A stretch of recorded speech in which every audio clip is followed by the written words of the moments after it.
How great would it be to get up close and personal with the beauty industry heroes we love and admire, and to ask them, how did you learn to do what you do? I'm Chris Baran, a hairstylist and educator for 40 plus years, and I'm inviting all our heroes to chat and share the secrets of their success.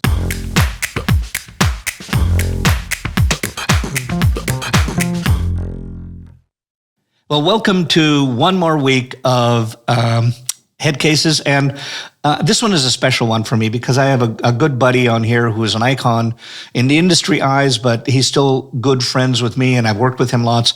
So it is a real special time for me to have him on. And I want to read what Australian Hairdressing Industry Awards wrote about him.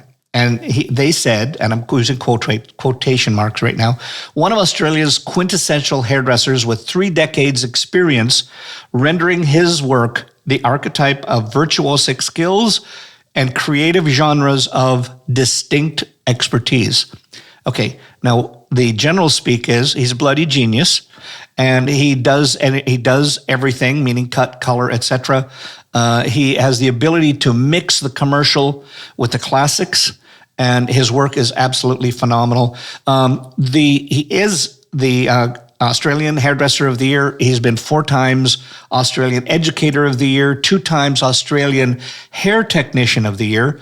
I don't know where he gets room for all these trophies in his place, but he's the best team in salon training for 2 years running, and I want to talk a little bit more about in that when we're doing the podcast. He is the National Hair Director at Australian Fashion Week. If you've, and I swear, if you've seen any industry magazine that's out there and work that is inspiring to you, you have seen his work that's out there. He's also a judge for national and international awards like NAHA. He is the founder of the Curate Apprenticeship Awards out of Australia, and he's just a really passionate gentleman about making sure that our industry keeps its discipline and its disciplines high. So let's get into this week's head case. My good Aussie buddy, Justin Pace. Justin, it is an absolute pleasure and honor to have you on here. Welcome to Headcases, and I just can't wait to have a chat because it's been too damn long. It has been. It's an absolute pleasure, Chris. When I got the email, it's just like, wow. I've been listening to Headcases actually when I travel on the plane, and the lineup that you've had is phenomenal. So I was a bit sort of, do I accept it? It's one of those things you always doubt yourself. But thank you for the invite. Yeah, well, that's a typical Commonwealth thing, being is that I'm Canadian, you're Aussie, so we all have that imposter syndrome that are we not worthy? But believe me, my friend, you are. And when was the last time I think that we were either in New York together or worked together? How long has that been? Yeah, I think probably working together would have been New York. 18, 17, I think, in New York. And then, obviously a symposium, whatever the last major symposium was in Vegas, which I was trying to think of it before I jumped on. I don't know if it was 18 or 19, but well, it would have been because there were always odd years, so it would have been 17 or 19. Would have been 19 odd years when they were in Vegas. And now they're every year. Yeah. Okay. Yeah. Wow. So 19 was the last time Vegas, but would have been 2 years before that in New York for sure. Yeah. Well, I want to just say this, that I remember, you know what I think I remember is when you, maybe not, but I'm having this remembering part that's coming back to me, that I remember you had just been to London, I believe, and you had shot, you went, I think, and if not, I think that you got your models there, but I just remember your collection was so bloody brilliant. Oh, yeah. And I remember that I couldn't get over how, with everything that you've got in Australia, you actually flew your team over to London to do your shoot, and that to me was pretty remarkable. Yeah, that was 19. So that was to an Australian colorist. So the reason I shot in London was I probably believe we've got one of the best hair photographers in the world in Australia. Guy called Andrew. Give him a shout out. Yeah, Andrew O'Toole. Andrew O'Teal, absolutely phenomenal. Shoots everyone in the UK almost. So he spends half the time in Australia, half the time in the UK. Always shot with him, always did very well. The problem we have in Australia is models. We just cannot get models. So there's a guy called John Rawson in London that's very, brilliant very good photographer. Brilliant photographer. Yeah. And I wanted to shoot with John. And I reached out and he was like, 100%, I'm happy to work with you. And the difference is you do a model call in Australia, you probably get, I like to shoot 8 models. We present 6. I like to shoot 8. You're probably casting 10, 12. Back when I used hair models.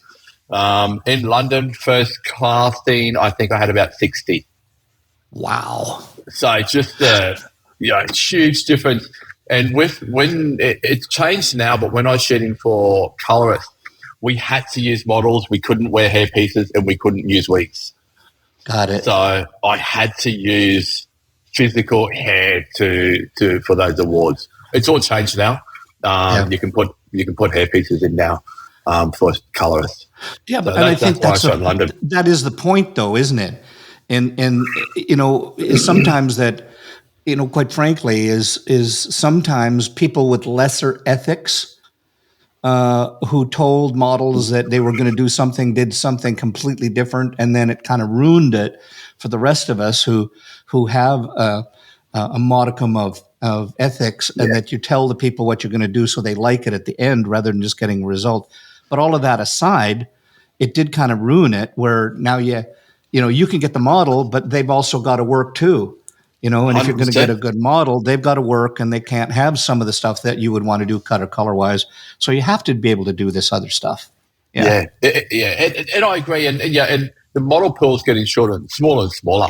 And I think that's why they've introduced wigs and hairpieces, and it's got to be a percentage. So, and quite frankly, it's if you can do it in real life, you can do it on a wig, and sometimes it's harder to do. It's harder to do on wigs and hairpieces than it is on a real person. So you really show your skill. Yeah. And then I disagreed with it for a long time. I'm like, you have to do it on a model. It's technical. It's all about placement. You can put a weft in, and the weft will look like a cleaner line in a weft than using normal hair because of the way it moves and the way it's disconnected. But then I started colouring wefts and was just like, especially when they're lighter. If you're getting them at a level 9, level 10, they just go pear-shaped. You've really got to know how to prep the hair, what colours to use. It's definitely not what you put on, is what you get. So I agree with using wefts is another whole different colouring skill to using normal hair. Yeah, and for those of you watching and listening right now, is that what we're talking about is you can sometimes have to take a weft of hair where you could do the color placement that you want, use your magic that you've got on your brain, your knowledge, your experience, and that this particular color does this result on this level, but it's nothing like that. Sometimes you might have to take a blonde color, and because of the processes that have been done to it beforehand, you may have to color that piece anywhere up to 3 to 4 times in order to get it to a resemblance of what it would do on a normal head of hair. Yeah, so 100%. And treating is a big part of it.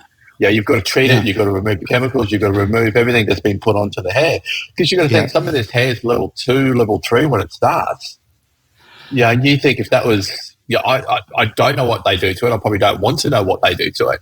But to get that lift and still have the hair in one piece, it goes through a lot of processes. So we've got to get the condition back to get the colour to work. I'll give you a little hint. This is something you may or may not know, but actually they're not when they take a normal hairpiece and it comes as sometimes anywhere from a level 2 up to a level 3, because a lot of it is from the Asian countries, and they'll just, and actually quite frankly, and there's some countries where their religion is that they have to, they cut off their hair as as a not. I'm not going to say a penance, but the fact of paying homage and tribute, and they grow their hair back. But they donate it to the monks, and the monks accept. I always, every time I say that, I can't help thinking of the old song, about the old "Some monk chanted evening." But they when they sell it to the people that make the pieces, they actually make money for it, which is good. When they actually take that, they don't use bleach on that hair to get it up. They use enzymes. Is that what it is? Yeah. Yeah, they use an enzyme, and then it's actually the coloring process is not with color; it's actually with the same things they use for carpet dyeing, and that's why it's such hell to get it out, and it never comes on tone, and all of those things.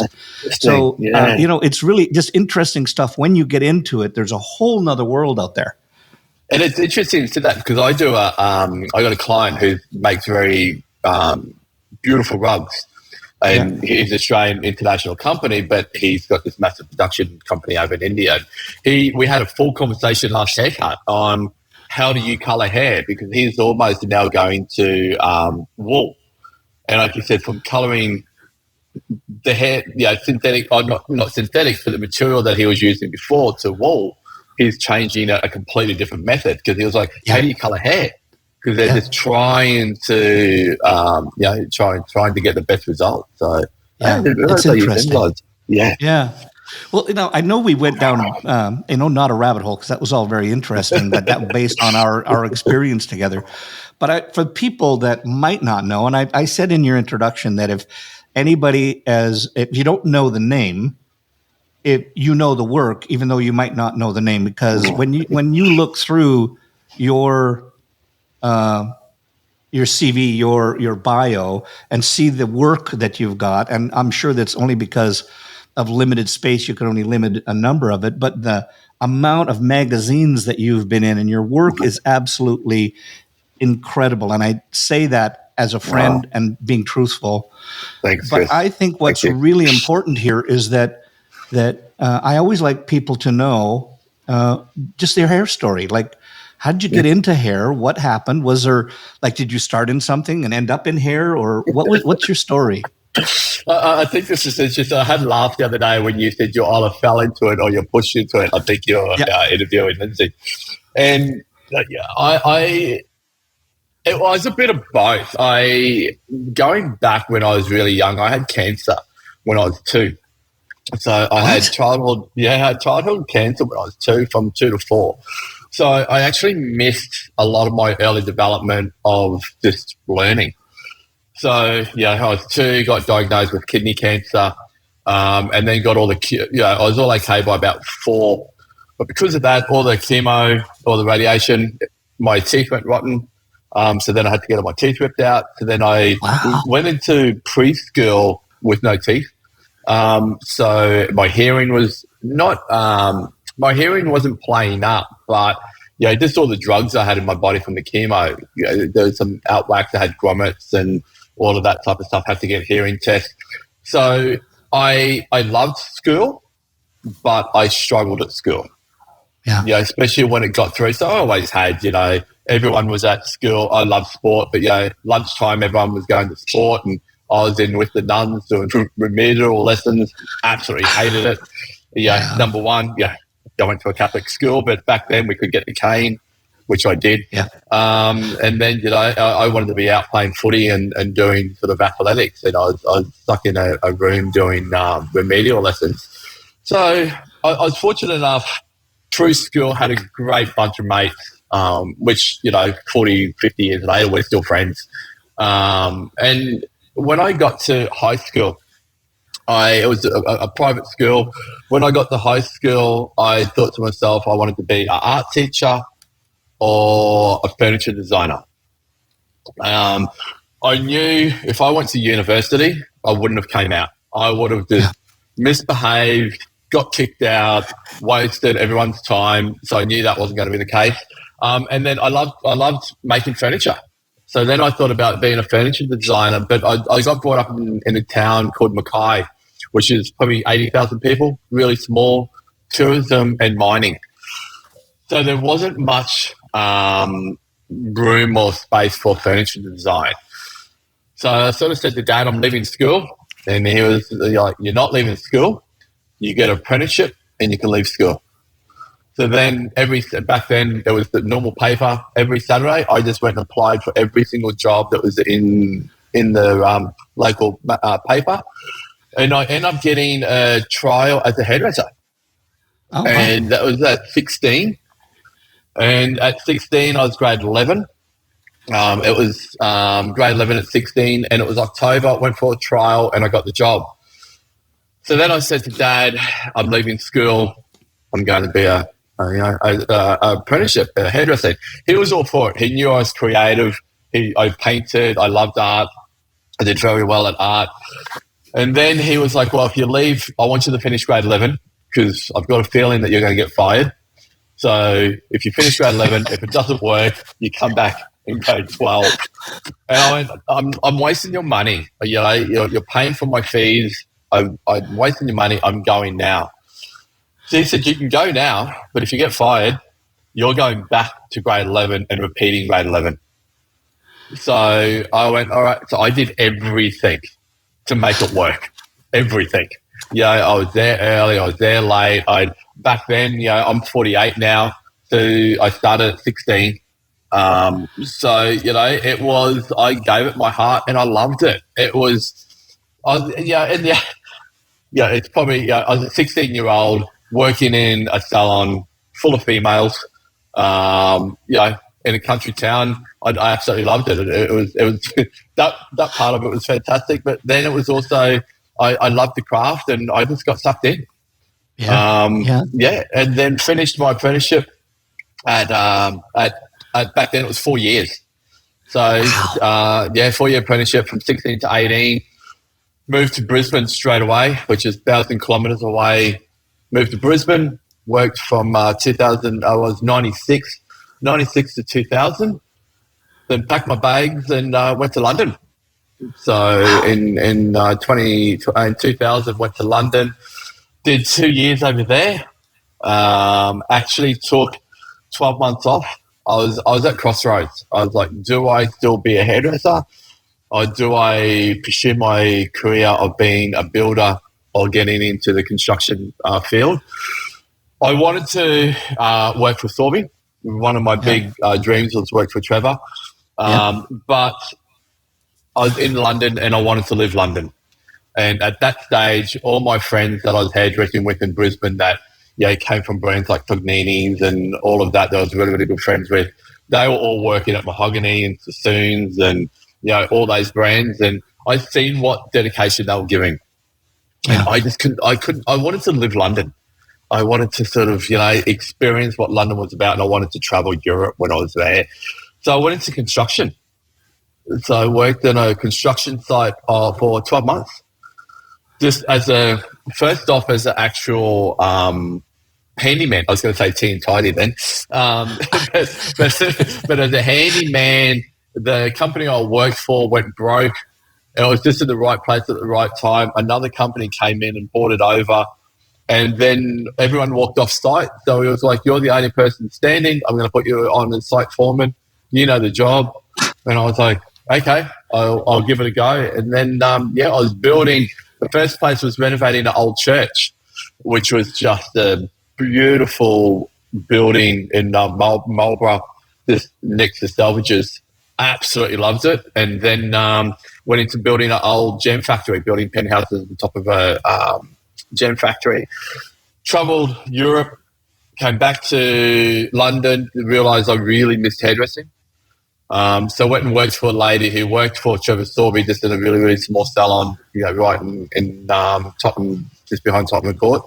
Loved it, and then came back to Brisbane. And then fast forward back to 2007, opened my own salon with a business partner.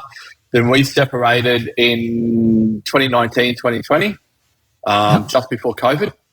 And here I am with Co&Po Salon. So that was 2020. So bit of a journey, but a great journey, and it's given me hairdressing has given me everything. That's what people don't understand. Yeah, just I want to jump just shortly into that, into especially once you got back, because I'm sure being around London, And especially with doing a 4-year apprenticeship, which like that's really unheard of in the United States. You know, Yeah. and so, I mean, and you know, I can remember, and I've said this story several times. So if people need to get a cup of coffee or anything while I'm saying this, you probably heard me say this before, but it's really different nowadays than back when we started, when you either had a 3-year apprenticeship or a 4-year apprenticeship, and not that it was wrong or right, or it was just different. And sometimes, yes, you're right that, you know, it was a lot of folding towels, sweeping floors, and so on. But it was, you know, and it's different things that you can't do really now.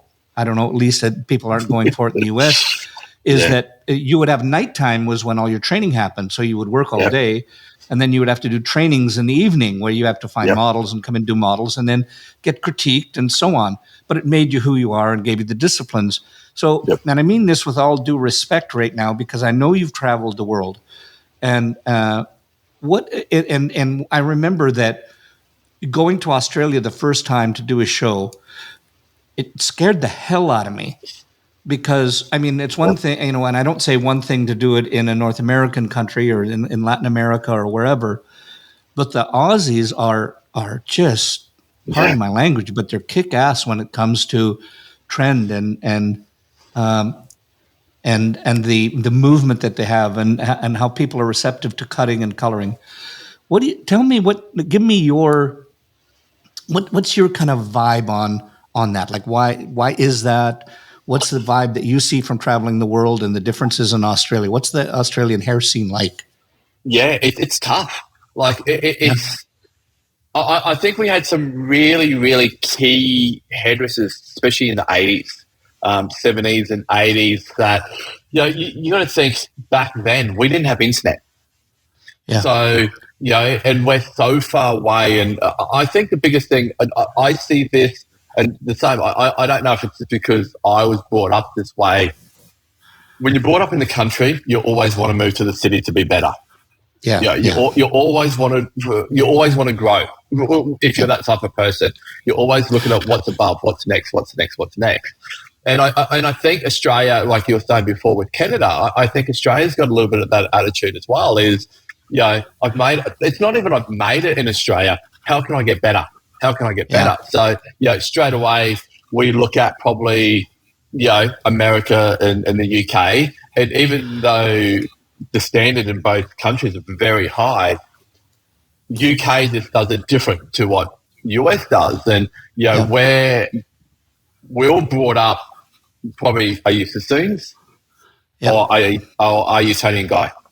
Yeah. You know, so are you positioned, structured, you know, this way? And if you are, then you either go to sassoons or Sorby or, you know, or all of those sort of guys. Or if you're Tony and Guy, you sort of go to Tony and Guy and go down that track. So people, we used to, I know, well, you know, Benny and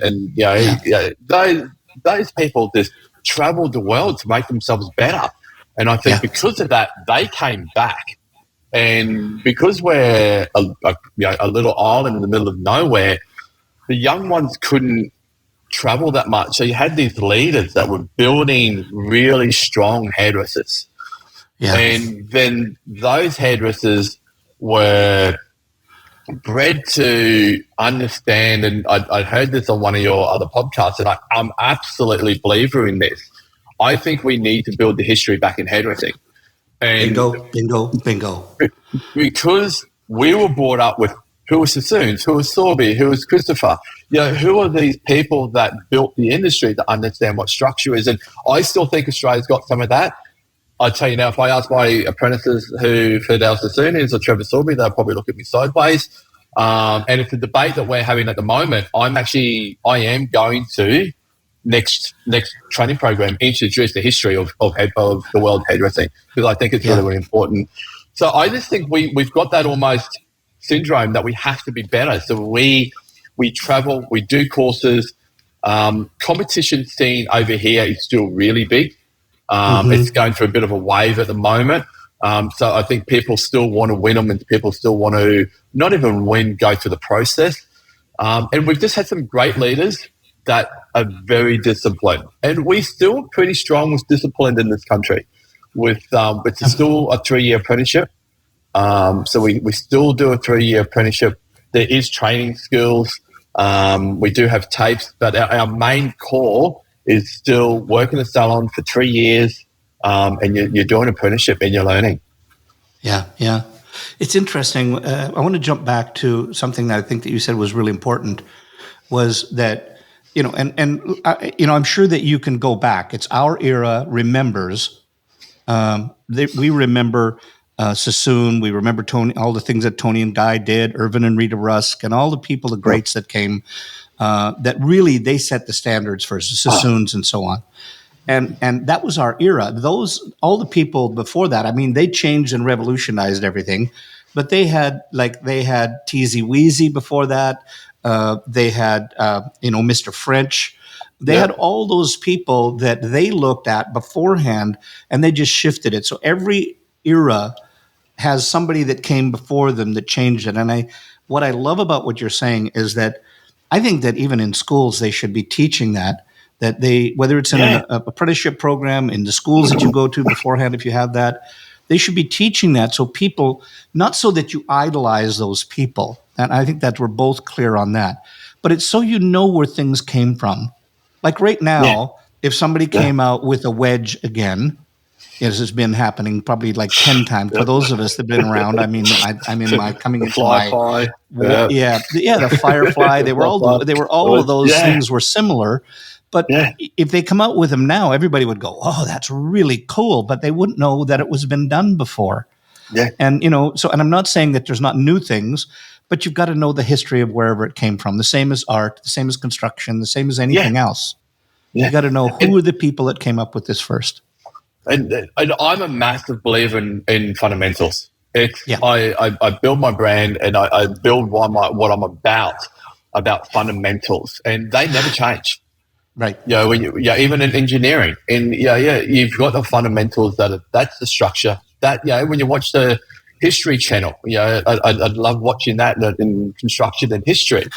And sometimes when they're building these common buildings that they can't figure it out, they're going back 100 years ago, longer, on how did they make it work then, and putting those practices into buildings today. And I think that's a big part of where we look at hair. And we have to evolve. We have to move forward. But I think a lot of people just get caught up in that's a shape instead of how do I build that shape? Exactly. What's the fundamentals to get it, where it's very visual, I feel, at the moment. That's just where what I'm seeing. Yeah, and I think that was probably what the 80s did to us, because I'm sure everybody has their. First of all, don't get me wrong, I loved the 80s because it was where we took discipline and we went, let's set that aside. Then I got a new toy, and I called it the slash and burn era, because it was like cut pieces out of hair, tear it up, rip it up, and then make it do whatever. So it was a really different time, but it was fun, and it was about feeling.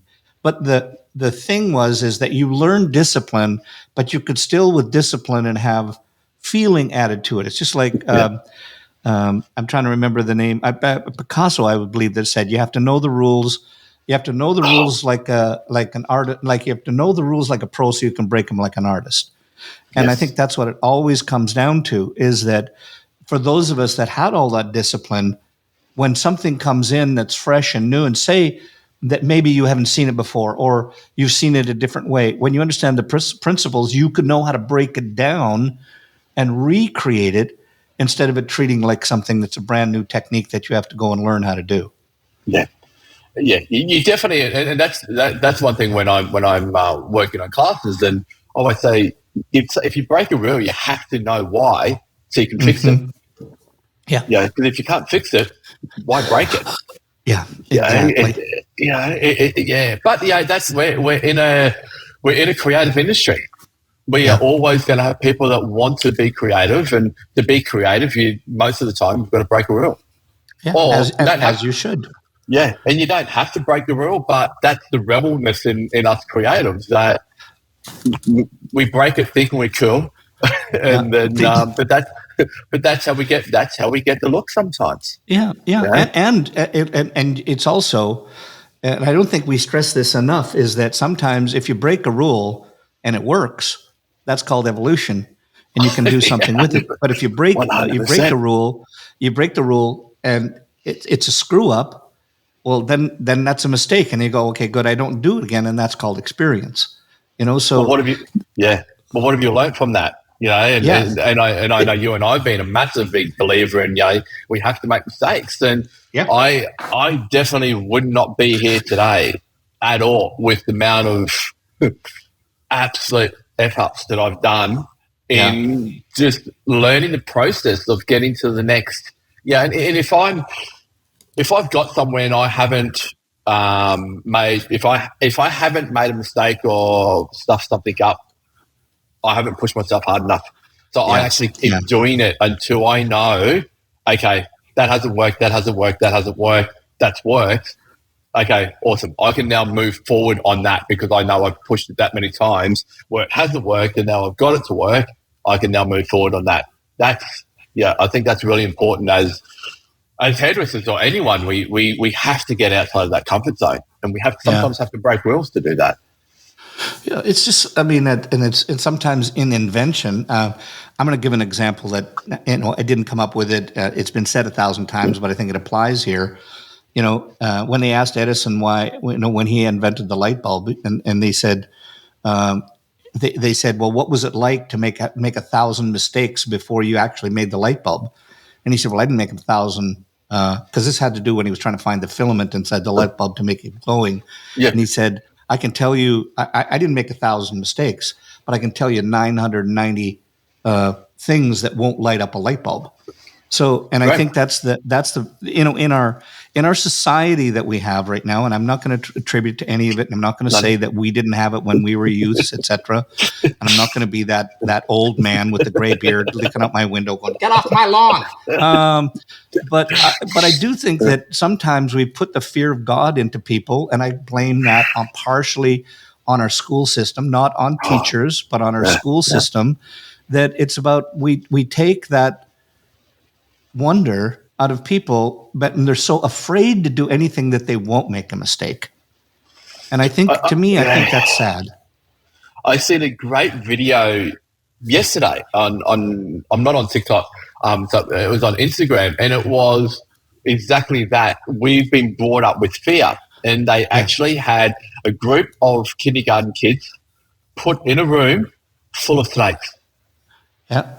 And the snakes were all over them, and these kindergarten kids were sitting there patting their heads, and the snakes were all over them, and and it was about, I don't even know what the story was about, but it was almost training the parents that don't let the kids be kids, they're okay, they don't understand fear yet, and it was such a, I was sitting there watching it, just mind blown away. It is like we are trained to understand fear for safety, but because of that, we sometimes are very restricted. This episode is sponsored by the Salon Associate Accelerator from trainersplaybook.com. Are you struggling with the time and cost of associate training? Do you feel like your salon is running you? We'll get your associates on the floor, all with 90% less time from you, so you can get back to building your business. Get them world-class design, finishing, color, and client care skills they'll use every day for the rest of their career, while you focus on realizing your vision. Go to trainersplaybook.com and get the Salon Associate Accelerator. And now, back to the show. It's a perfect segue because I want to jump into the training programs because, let's face it, with being 2 times winner of the in-salon training program or awards with in Australia that, first of all, again, congratulations. But I want to talk about that. But I think it's a perfect setup because we train the way that we were trained. We teach the way that we were taught. And as a parent, there's no instruction manual.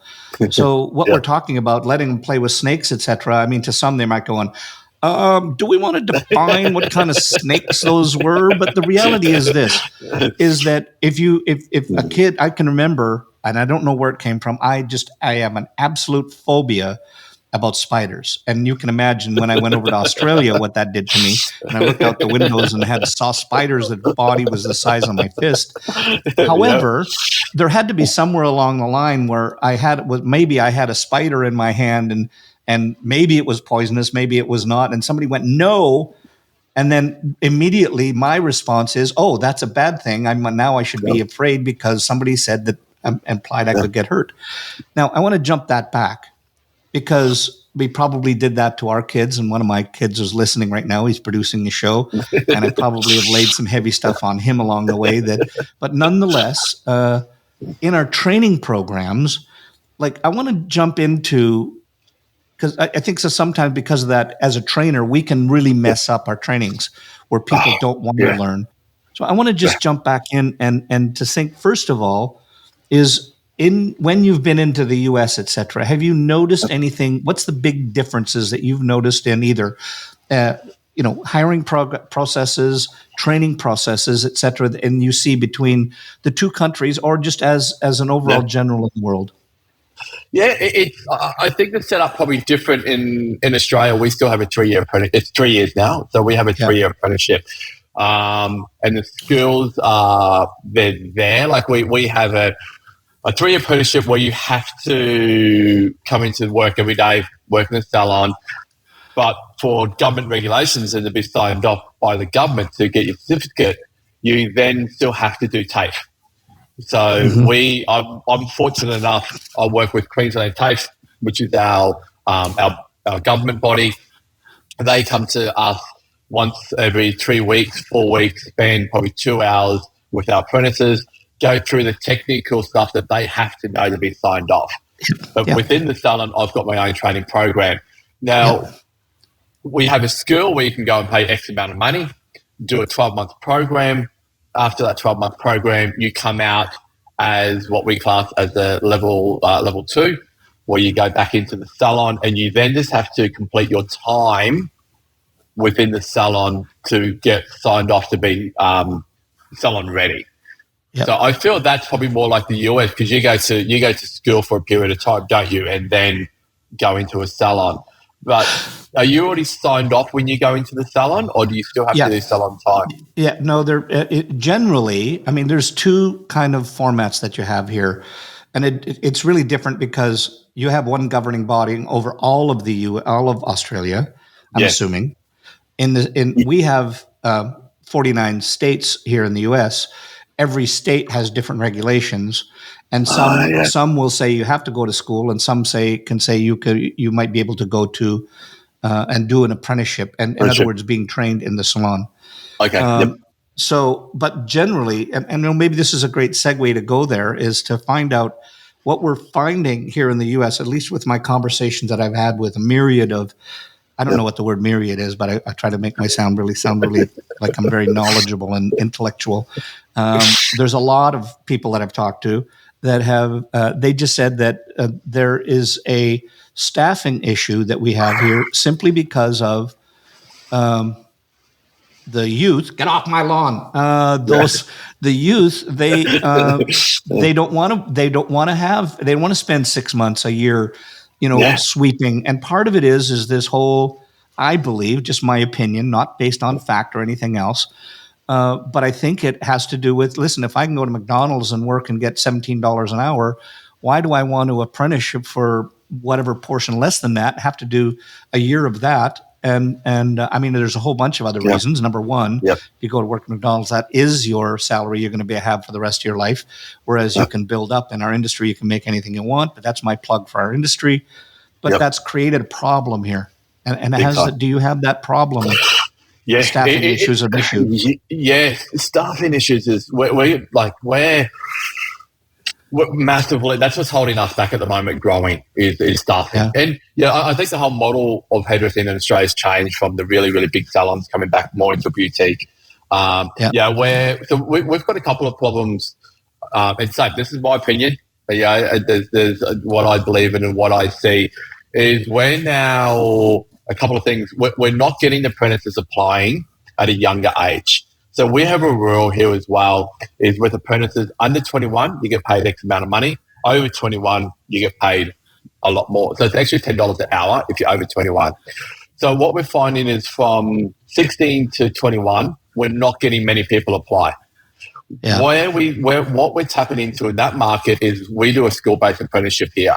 So you can be in grade 11 and 12, go to school, still go to school, but then the school releases you to go and do an apprenticeship. So that could be in hairdressing and building and electrician, anything. So you still get your grade 12 senior certificate, but you come out with also starting your apprenticeship. I love that method because I get them young. And if they do 2 years doing a part-time apprenticeship, when they're coming full-time with me, even though they've only knocked 6 months off their time, I make them come on the day that we train. So they're still training like one of my normal apprentices. So they're already 2 years into their apprenticeship in training, but 6 months off their time. So they're so far ahead. So I really like the skill-based system. But what we're finding is people are going and doing other things, like you said, working at McDonald's and other industries where they're getting a lot of money per hour, coming to 21, realizing they want to do something different, then coming back.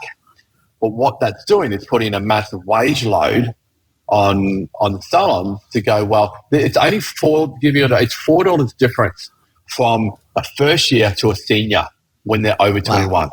It's not much at all. So yes, I still believe, and this is the structure that I like to have. If you don't know how to sweep a floor properly, you don't know how to take a section properly. Right. Okay? So I'm still very disciplined in sweeping the floor, folding towels, looking at the mirrors. I have a checklist, a morning daily checklist, the afternoon daily checklist, that there's a process that they have to do. Now, some apprentices don't like that. And it's like, fine, that's okay. But if you want to be the best person that you want to be, if you want to earn the best money that you can believe in, and trust me, I've got staff that are on very good money. I've got staff that are on more money than someone who's gone to a university for 4 years and got an accounting degree. But to be there, you've got to put the hard work in. And I treat my apprenticeship like a degree. And I tell that in my interview. If you want to be a hairdresser, that's fine. Go and be a hairdresser. But if you want to be a profession and have a degree in hairdressing, then I'm the salon, because I'll get you there, but I need your commitment, because there's ticks and boxes, and everything I do is structured. There's boxes. I've got spreadsheet on top of spreadsheet on top of spreadsheet for everything, and I feel so that's where that structure is with the apprenticeship base. The other problem that we're finding with why we can't get staff is we're now also probably going down the US model, is where we've got a lot of renter chairs. So we've got now salons coming in where they're building a space, they've got a receptionist, and that's it. So they've got someone who's booking all the appointments, and then each chair's rented separately. So that's one model. The old tradition in Australia is I employ everyone. So everyone gets a weekly check from me. It goes in the bank account no matter how many clients they do. But we're going down the big rental chair situation at the moment. And same, my opinion is, when you're renting a chair, you don't need an apprentice or assistant. So they're not putting them on, because that market's growing, our market's shrinking. So we've got a body called Australian Hairdressing Council that looks after our industry. Salons like this now, where we've got a full base employee, we're under 40% of the industry now. Yeah. The other 60% is made up of renter chairs and renter spaces and home hairdressing. So the industry is changing, and I just think that's because of that we haven't got the people coming through. And we're not fighting over it. We have a really big respect, especially in Brisbane. If I've got another staff member that comes from another salon, I pick up the phone straight away and ring the owner. Do you know that Justin's sitting here for an interview? We have that respect between each other, and which I think is good. Yeah, you just said so many things there, and I'm writing down so many notes. I probably won't get back to them, but just because this one came up right now, there are over in the U.S. there is some people that have been, how would you say, advising to poach. They say, look at other people headhunt, other people poach. And you know, and I think if somebody's seen as a leader in the industry, that people might be say, okay, well, it's okay for me to poach now. But I think again, it's about your own personal values that you do, and your relationships that you have with people. So, you know, I just think that, you know, it's the universe will come around and bite you in the tuchus. You know, if you poach, then don't be. So I really think that exactly. I mean, I want to know that if somebody's there, and if somebody comes to me, and we did the same thing when I had my salons back in Canada, is if somebody applied, I'd say, you know, here's what is, we will do it first. We'll have an interview, but you got to go and quit first. Yeah. Yep. If you quit, then you're fair game. But if you're just have your job now and you want to apply, I mean, I'll listen, but you'd better. I like your approach. I'm going to call that person, but we would have. To me, I just don't. I don't like poaching from other businesses. I think it. I just don't do it, and I just don't agree with it. I don't do it ethically. It's like the old saying: treat others as you want to be treated. And I do not want my staff to get approached. And I think in Brisbane we've got a pretty good understanding. You know, I've got some great names. You know, so you just don't do it. And I'll say in the interview, you know, you're here. Does Chris know that you're here? Because if this goes to the next step, I'm going to ring Chris to go, do you know I've got Justin sitting in my chair wanting to come and work for me? What's he like? Number one, what's he like? Number two, do you know that he wants to leave?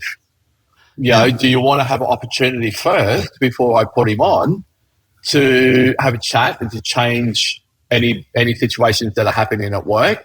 But if you're happy to let him go, you know, that's okay. But we always, I literally had a phone call with someone yesterday who is iconic hairdresser in the country, because one of their staff members has come with me and, you know, has applied for a job, and they've got the job, and, you know, they've been out of the industry for 2 years, but because of that, even though they've been out of the industry for 2 years, that was the last person they've worked with.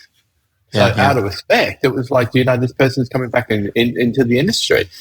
So, you know, I think, but I don't know. I'm a big believer is you keep, and they're not even enemies, you keep your friends, your salons, your best friends. You know, I've got one of the biggest salons internet, like one of the biggest Australian brands down the road, which is the Redfin Salon. You know, quite often, Justin, you know, we're out of processing solution, or, you know, can I grab some 5MM? It's like, I'll write it down. Like, I think it's so important to have that relationship. Yeah. Which I'm finding we're losing that here a little bit. Yeah. And I think it comes along when you lose. You know, I think I think that I'm fine with independence, with booth rent, and I'm fine with commission, and I'm fine with wage people. But I just think that is what can happen when you're on your own. Our industry tends to lose the culture. And I think that's kind of what can happen is you have a body of people that have cultures, maybe different cultures within each business. But when you lose the culture in the industry, then it goes. And you know, if you look at it, it's not the first time. You know, we went through that. It was in the 70s. We went through the same thing, and we came out of it the other end. And I think it's nothing. And the problems that we're having now, there's nothing new. It's all been around. We've handled it before. We just have to go look at our history. You said something really interesting about, and I just want to this last thing on poaching. But we have a mutual friend in Benny Tognini, and I never forget this, that Benny saying to one of his staff, you know, listen. And these are my words that I'm going to use on this next expression, not his. Benny probably would be a little more blunt, but he would say, look, you've gone, but you haven't left yet. And he said that, look, I think that I need to help. You don't seem to be happy here. And I would love to help you find another salon that you would be happy in. And I went, what a great way. I mean, it's just like if you recognize your staff aren't happy, either rectify it, but if it still continues, help them find another place because they're talented and they should work. And I think that. I want to jump back, though, because, you know, based on time here, I want to jump back and I want to give people like if what are some in your training systems? And we know we know that it's 3 years there, and some people who are here watching or listening, but well, we don't have 3 years. Yep. But if they have a training system, what are some of the key elements that you really believe in or have set up in your training system that you have that obviously they work because twice you've won in salon training. What would you tell those people? What are the training things that you do? And some of them might be the same, but everybody's listening for something new. Yep. It's the same. And, I could talk about this. We could talk about this for a week, and I know you're passionate about this as well, Chris. But the main things I'd probably say, number one, you have to dedicate time. Yeah, it's no matter what, and it's exactly the same that what you said before was we used to train outside of work. We're not allowed to do that now with our regulations. We have to do it in salon time. Yeah. So they're paid for it, and they're paid for it. And then so what I do is I close the salon on a Friday morning. So today we normally open at 10. So I'll start training at 10. So the salon's closed from 10 till 12 completely. And it's 2 hours dedicated training. And then obviously the colorists and stuff run longer because it takes. So you have to have a dedicated time weekly that it does not change and it does not budge. Right. That's the time that we train. And if you haven't got a model, you need to catch up. The other thing that I find that really, really works is have a structure in place that you have to make sure they're on time, because what I mean by this is models don't turn up, people don't get models, and it's the wrong model. Yeah. So what I do is have a structure is if you start, say, doing blow drying, I know that it's 16 to 20 blow dries that you have to do. So in 20 weeks, I have an exam date. Yeah. So I do not budge that exam date. So I give them their 2 hours a week. If they don't train in those 2 hours, they have to make it up. In 20 weeks, they set an exam on how to blow dry, and I have a full exam set out of what they have to do. Now, if they've missed every single training, I don't care. They still have that exam in. They have to sit it, because if they don't sit that exam in 20 weeks, then they're falling backwards. So this is how I keep them accountable of keeping on track. Now, in Australia, and I don't know what it's like there, we cannot dismiss anyone until we give them 3 warnings. So we have to give them 3 warnings. We've got to go through coaching and all of that. And this is, some people might say this is too harsh, but I think this is how you get the discipline and get it through. If you fail that exam, you get a warning. So if you fail the first exam, it's a verbal warning, because it's like, okay, what's happened? We go through some coaching. Second warning is a written warning. Third failure, so a second failure is a third warning, a written warning. So, and on the third, we can actually dismiss them. I've never had anyone hit the third. I've had people hit the second, but they know this is serious. I'm going to lose my job over this. Yeah. Now, I know people get soft on this because it's hard to find apprentices. But I have always said I'd rather have no apprentices than have bad apprentices. Or not even bad apprentices that don't have the right attitude. Because I believe I can train anyone if you've got the right attitude. And so it's those 3 structures, I think, is what you have to stick to. Then you have to stick to it. You can't go, I've had a really bad week financially. No one's training this week. You train. You have to. And if you're not putting that time in, you're not going to get results. Yeah. I love what you're saying there, because I've got down, there was consistency, structure, and then I heard, was it like it's the testing, right? That you have to test out. Everything's tested. So even, so I go through the first one, a quick rundown. The first one is policy, procedures, and shampoos. So you have to know all our rules, all our policies, all our procedures, and you have to do a shampoo exam. So that's 4 weeks. Then we go into blow drying. Classics, vest brush, round brush, setting, body blow dries, hot tongs, everything you need to know. That's 16 weeks. Then we go into cutting and colouring. We spread that over. What we also do is it's 5 week 5 week alternates, so 5 weeks cutting, 5 weeks colour, so you can get that run. We're mixing it up a little bit now. We used to specialise. So you either cut or color. We're opening that back up so you can do both. And then, but every time there is an end date, there's the exam. Yeah. But we're also now testing as we go. So instead of waiting at 16 weeks and going, you failed, we're trying, it's like we set people up to pass, we don't set people up to fail. So we're now testing almost every couple of weeks.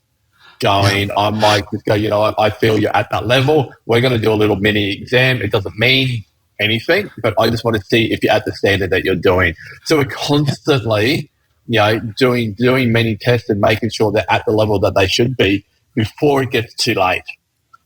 Yeah. I love what you're saying. And I know this is one thing with us, we profess that people should be using what we call a minimum salon standard. That, and it's not that you have to have a standard for everything that's being done. Like nobody is going to be turning out after, 3 years of apprenticeship and be on par with you. But there's got to be there's got to be a salon minimum standard that when it walks out the door, that you say, that meets our standard. That's good work.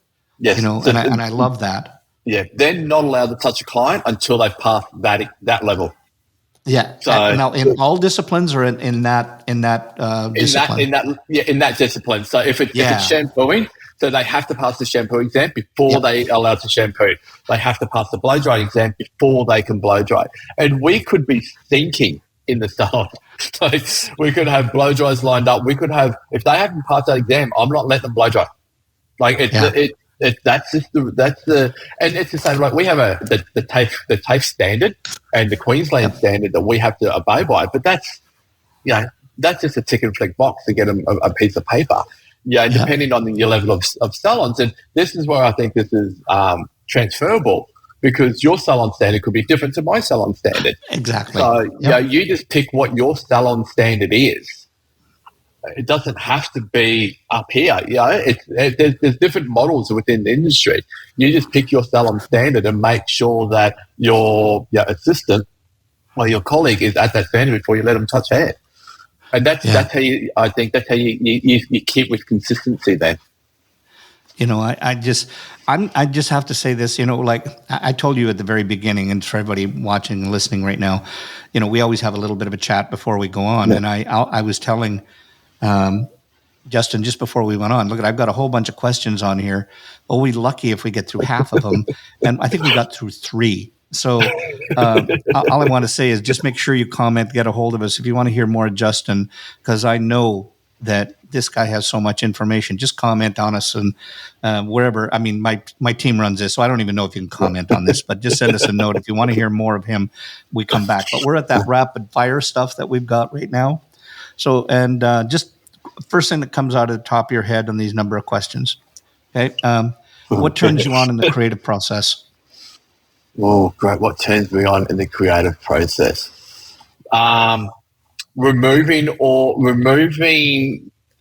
Being able to remove all the disciplines that I've been taught.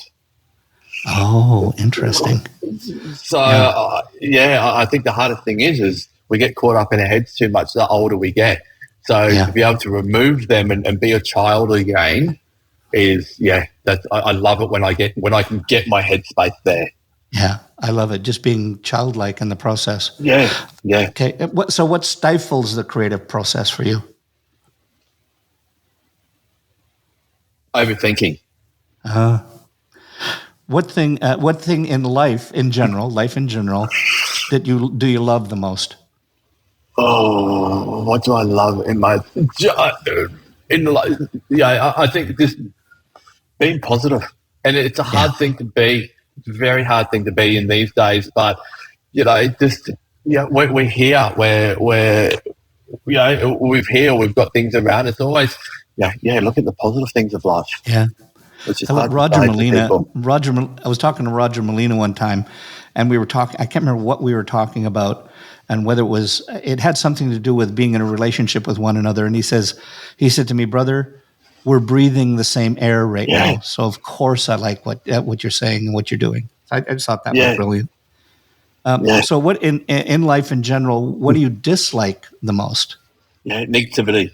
Just people who put people down. Just people who put people down to make themselves look better, and just negativity. It just frustrates me.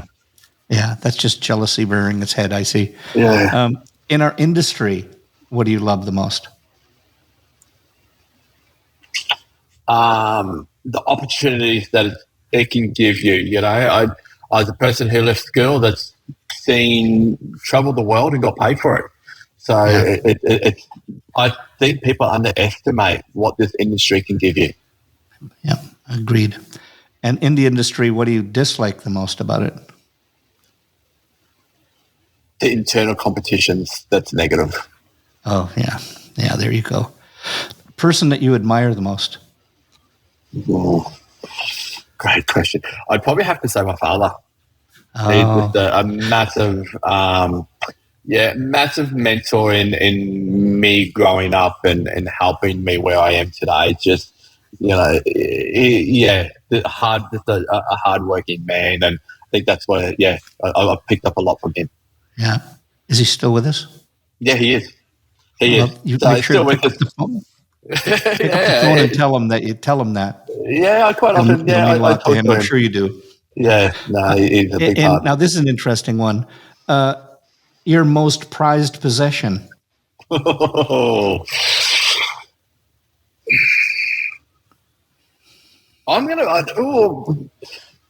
Non-financially, I'm gonna have to say my wife. Oh. Yeah, and she looks after me. She's the backbone to who I am today. She's helped me. I think sometimes decisions doesn't have to be bought. We've been together for years. She teaches me a lot as well. Like it's her discipline is phenomenal. So yeah, I'd have to say I'm lucky to have her in my life. Yeah. A person that you wish you could meet? That's a hard one. Person I could meet. I'd probably have to go down. I've met some really interesting people in this career that you do. And I love people who probably aren't in the famous world, like people who have experienced, like a world-changing heart surgeon or, someone who just gives so much to the. That's where I get my drive from, and my passion is not anyone sort of big. It's like, how did you get there, and no one knows who you are. Yeah. So sort of that type of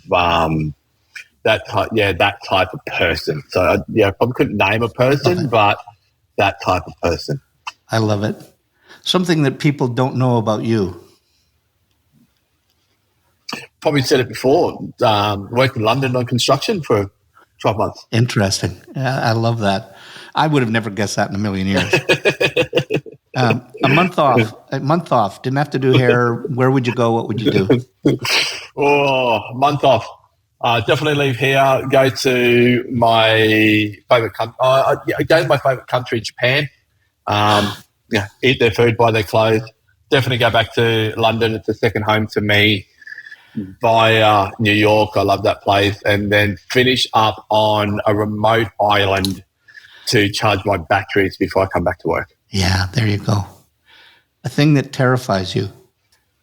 Losing the closest things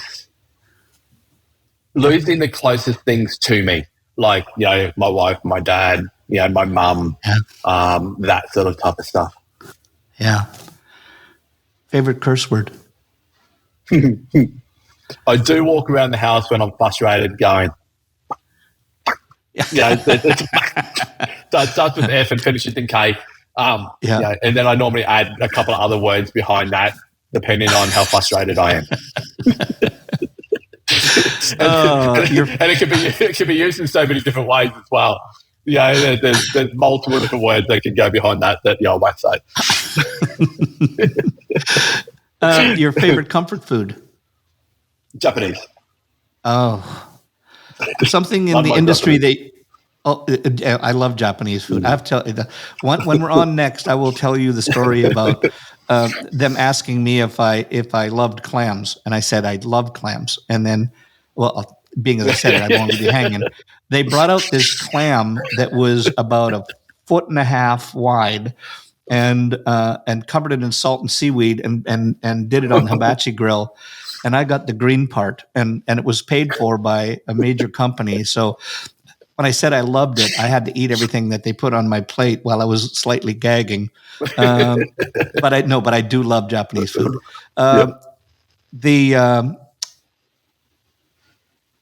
Let's see, one do-over. If you had a do-over in your life, what would it be?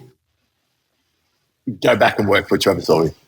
Oh, see, I talked about that one too. That was one of my goals. I wanted to just leave everything, go over and work for Trevor, but I didn't have the cojones to do it. So I'm still kicking myself for that 100%. It's a regret. Yep. Yeah. Tomorrow you couldn't do hair. I think I know where you'd go with this, but tomorrow you couldn't do hair. What would you do? Oh, yeah. I'd say building. I probably would say building. I love it, but I'm getting too old for it. Yeah, that'll take a lot out of that. Yeah. All you have to do is like bend over and pick up nails or something 25 times a day, and you'd say that, I don't want to do this anymore. Yeah, exactly. Listen, before I ask you one final question here, if, like when you're traveling about and everybody listening to that, and if they know you're in the area and they want to get in one of your trainings or do whatever, how would they get a hold of you? We're pretty open in Australia. Obviously, I work for Redken, so you can reach out. If you're in Australia, you can definitely reach out to that. But I'm very much on my social media. I don't have TikTok, but I do have Instagram, which is just Pace Justin. So if anyone wants to reach out, I travel by myself and do education around Australia. I also do it with Redken, but also do looking at doing some international stuff soon as well. So most of the pipelines, it's a lot harder to organise. But Pace Justin, I'm here. I'm happy to talk about anything. Photo shoots, business, training, anything. Love it. And that's PACEJUSTIN, correct? That's it. I always get corrected when I'm in the US on how do you spell it. But yes, it's PACE. And okay, so if you had one wish for our industry, what would it be? I want to, and I've created a competition called Curate. I really want the young one to find that passion in the young hairdressers again, to move them forward, to keep this industry really strong and keep going. I don't want to lose this industry. Yeah.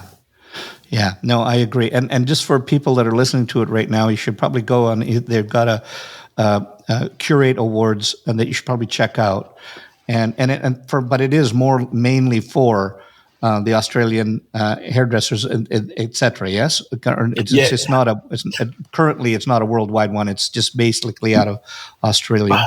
Yeah, at this stage, 100% Australia. I'm going to break it here. We are going to New Zealand. I haven't told anyone yet, so we are expecting to New Zealand next year.